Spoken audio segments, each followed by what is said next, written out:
Hey friends, welcome to my channel. My name is Lynn, and look at this cardstock haul of mine.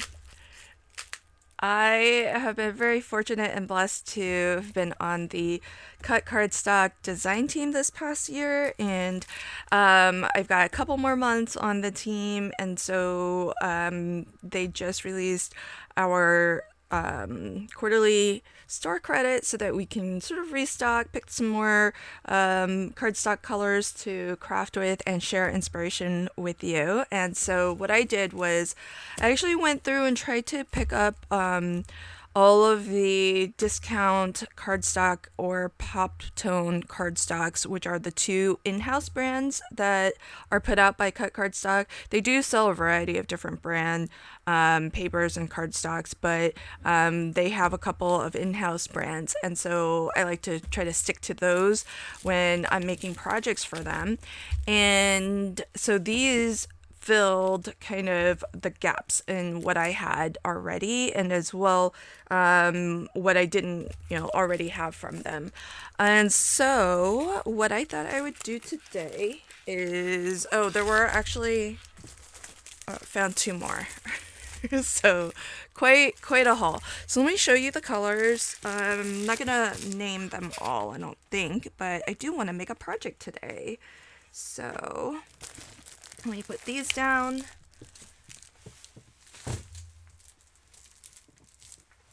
Okay, so what I thought I would do is I've got a recipe on my channel for how to do paper braiding, and I've been doing some different techniques, like a faux twisted ribbon, and I did a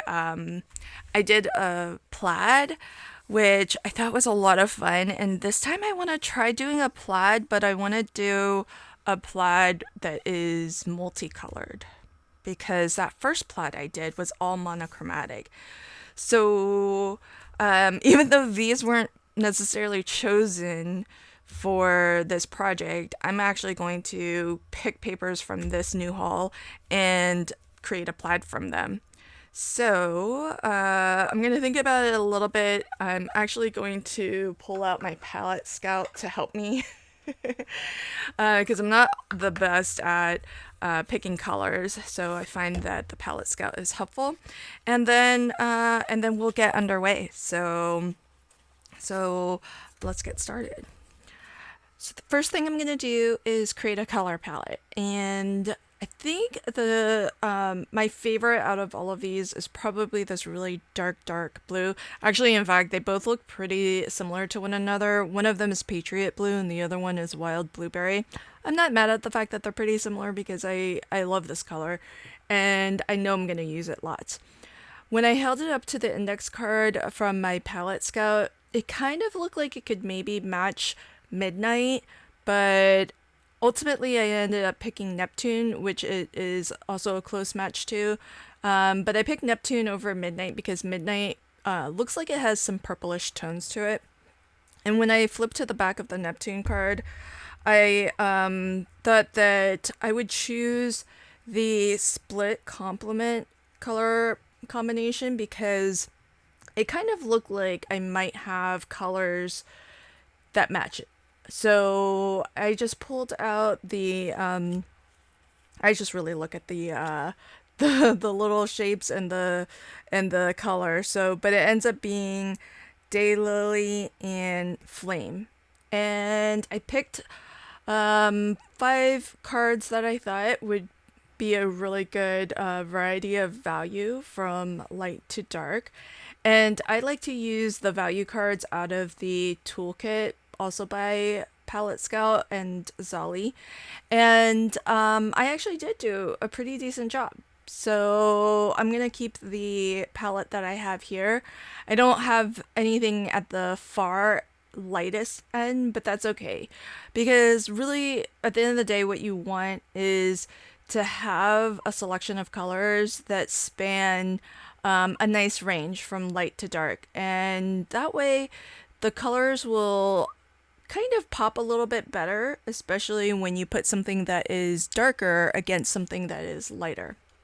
So now that I have my palette chosen, I am going to just cut down strips. I'm not even measuring these strips, I'm eyeballing them. So I'm aiming for roughly 1/8 inch and 3/8 to maybe even a quarter of an inch strips. And I actually don't end up using all of the strips that I cut. So you really don't need too many strips to create a little panel that I'm gonna create today. And it really just depends on how wide or how large of a panel you want to weave. But one thing I forgot was that I like to use the lightest color as the panel that I will sort of use as the base for weaving onto. So I actually did not need to cut strips from this color, which is ginger snap. So if and you can use anything, you could use white cardstock if you wanted, but I like to use one of the colors from my palette, and I just chose the lightest one. That's just personal preference. You can choose whatever you would like. I did already put some strips of dry adhesive tape along that long vertical edge, the left and the right side. And now I'm just going to audition my plaid. You can create a plaid pattern however you would like. I like to alternate thin strips and thick strips, and I also like to mix the colors up a little bit so that I don't necessarily have two dark colors right next to one another.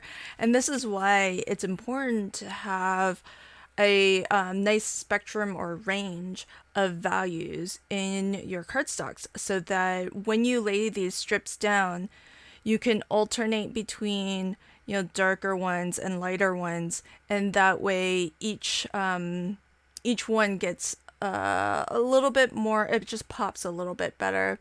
If they were all too close to the same value, then none of them would really stand out that much, and they would all start to kind of just meld into one another. Now, as I am laying down my plaid pattern, I'm hanging about a quarter of an inch of these strips off the edge so that I can wrap it around to the back and adhere it to those strips of dry adhesive. Now that I have all of the horizontal strips set up, on the front side, there's no adhesive at all. So that gives me the opportunity to weave the vertical or these longer strips up and down across this panel here. So if you go under your first horizontal strip, then you want to go over the second one and repeat that over, under, until you get all the way to the bottom. Then when you start your next strip, you want to do the reverse. So if that first strip you started under, that's why I had to take this out and start over again. You want your second strip to alternate. So you want to alternate your pattern of over, under as you add additional strips. And you just keep on weaving your various strips. Again, I like to mix up between thin strips and thick strips. Kind of just depends. There's lots of different ways to weave a plaid pattern. Sometimes all of the strips are when you look at a plaid pattern, it's all uniform. And sometimes the stripes are thin or thick, like I have here.